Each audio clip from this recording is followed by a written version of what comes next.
নাম শুনলেই ভয় লাগে যে মানুষ দেখলেই ঝাঁপিয়ে পড়তে পারে, সেই কুমির যদি প্লেটে এসে হাজির হয় বার্গার বা পিৎজা হয়ে, খাবেন কি? আপনি না খেলে কি হবে?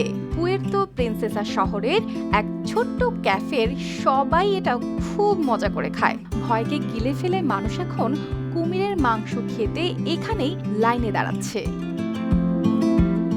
এই অদ্ভুত আর কিচেন অ্যান্ড ক্যাফে এর রান্নাঘরে ঢুকলেই ভেসে আসে ভাজা মাংসের গন্ধ, সাথে হালকা মশলার ধোঁয়া। টেবিলে সাজানো কুমিরের সিসিক, বার্গার ও পিৎজা দেখতে একেবারেই সাধারণ, কিন্তু ভেতরে লুকিয়ে আছে ভিন্ন এক স্বাদ। রান্নাঘরের প্রধান শেফ জানাচ্ছিলেন, ভালো কুমিরের মাংস পেতে হলে বয়সটাই আসল। তাদের ভাষায় 11 থেকে 12 মাস বয়সী কুমিরের মাংস সবচেয়ে নরম ও স্বাদে ভরপুর। রান্নার আগে বিশেষ মশলায় মেরিনেট করা হয় যাতে কোনো কাঁচা বা মাছের গন্ধ না থাকে। তিনি আরও বোঝান, এই মাংস রান্না করতে হয় খুব সতর্কভাবে।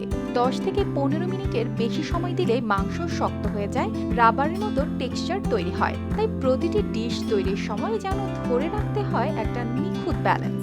স্বাদের বাইরে আছে স্বাস্থ্য দিকও। কুমিরের মাংসে প্রোটিন বেশি, কোলেস্টেরল তুলনামূলক কম। তাই যারা স্বাস্থ্য সচেতন তারা ধীরে ধীরে এই নতুন প্রোটিন সোর্সের দিকে ঝুঁকছে। প্রচলিত গরু বা শূকরের মাংসের বিকল্প হিসেবেও এটি জায়গা করে নিচ্ছে। তবে শুধু খাবারই না, এখানে আছে একটু হাসির ছোঁয়াও।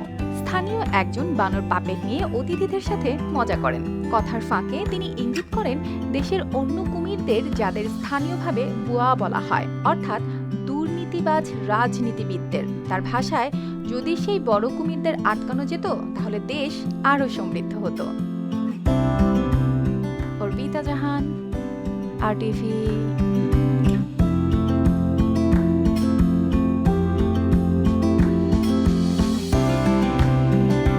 Sabi nga nila, ang crocodile meat ay